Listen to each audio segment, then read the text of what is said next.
कुछ आए ना आए, पर बीजेपी को नोट के बदले वोट खरीदने की कला बखूबी आती है। देखिए ना, चुनाव आते ही ये महिलाओं को, युवाओं को पैसे बांटने लगते हैं। महिला विकास या युवा विकास करके कोई न कोई योजना ले आते हैं, जो तभी तक चलती है जब तक चुनाव होते हैं। इलेक्शन जीतते ही वो योजना भी गायब हो जाती है और महिलाओं और युवाओं के विकास की इनकी चिंता भी।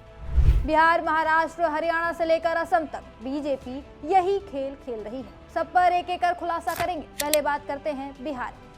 2025 के चुनाव से ठीक पहले बीजेपी एनडीए की सरकार ने महिलाओं को 10-10 हजार रुपए बांटने का ऐलान किया। मुख्यमंत्री नीतीश कुमार ने ये स्कीम लॉन्च की। नाम था मुख्यमंत्री महिला रोजगार योजना। पीएम मोदी खुद आए और 75 लाख महिलाओं के अकाउंट में 7,500 करोड़ रुपए ट्रांसफर किए। नतीजा, महिलाएं खुश हुई और भर भर कर एनडीए को वोट दिया।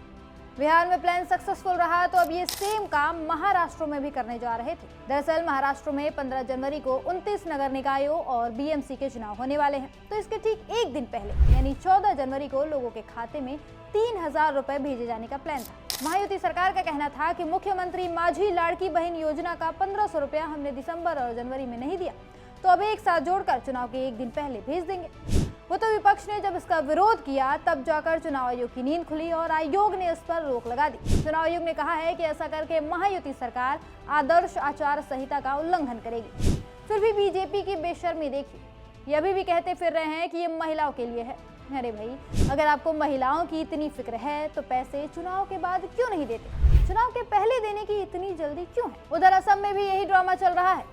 2026 के विधानसभा चुनाव के ठीक 3 महीने पहले सीएम हिमंता बिस्वा शर्मा ने महिलाओं को 10-10 हजार रुपए बांटना शुरू कर दिया है। स्कीम का नाम है मुख्यमंत्री महिला उद्यमिता अभियान। अब तक 15 लाख से ज्यादा महिलाओं को ये राशि मिल चुकी है। शर्मा जी कहते हैं कि ये महिलाओं को सेल्फ एम्प्लॉयमेंट के लिए सीड कैपिटल है, लेकिन इनकी टाइमिंग सवाल खड़े कर रही है। और हाँ, ये खेल सिर्फ इन गिने चुने राज्यों तक सीमित नहीं है। हरियाणा में भी 2024 के चुनाव से पहले बीजेपी ने महिलाओं को मासिक भत्ता देने वाली स्कीम चलाई। हालांकि चुनाव जीतने के बाद ये कितना लागू हुआ वो अलग बात है। अब यूपी में भी 2027 चुनाव की तैयारी चल रही है। बीजेपी बिहार में देख ही चुकी है पैसे बांटने के कितने फायदे हैं। तो जाहिर सी बात है ये लोग यूपी में भी कुछ इसी तरह का गेम खेलेंगे। देखिए, समस्या पैसा बांटना नहीं है। समस्या ये है कि जब सामने वाले नेता को ये पता रहेगा कि वो पैसे के दम पर वोट खरीद सकता है, तो फिर वो काम क्यों ही करेगा।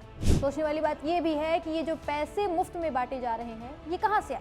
ये आपके और हमारे टैक्स के पैसे हैं, जो हमारे देश के विकास के लिए इस्तेमाल किया जाना चाहिए था। इन पैसों से सड़कें बननी चाहिए थी, स्कूल, अस्पताल बनने चाहिए थे, लेकिन बीजेपी उन पैसों का गलत इस्तेमाल कर रही है, वोट खरीद रही है उन पैसों से। ये तो वही बात हो गई कि वोट के लिए जनता का ही पैसा जनता को ही रिश्वत के तौर पर दिया जा रहा है। ये सब देखकर लगता है कि बीजेपी के पास डेवलपमेंट का कोई रोड मैप नहीं है। ये पैसे बांटकर वोट खरीद रहे हैं और जनता का समय बर्बाद कर रहे हैं। लॉन्ग टर्म में ये चीजें देश को ही कमजोर करेंगी। इन सब चीजों पर चुनाव आयोग को नजर रखनी चाहिए थी, लेकिन वो अलग ही नशे करके बैठी है। जब भी बीजेपी नियम तोड़ती है तो चुनाव आयोग को नजर नहीं आता।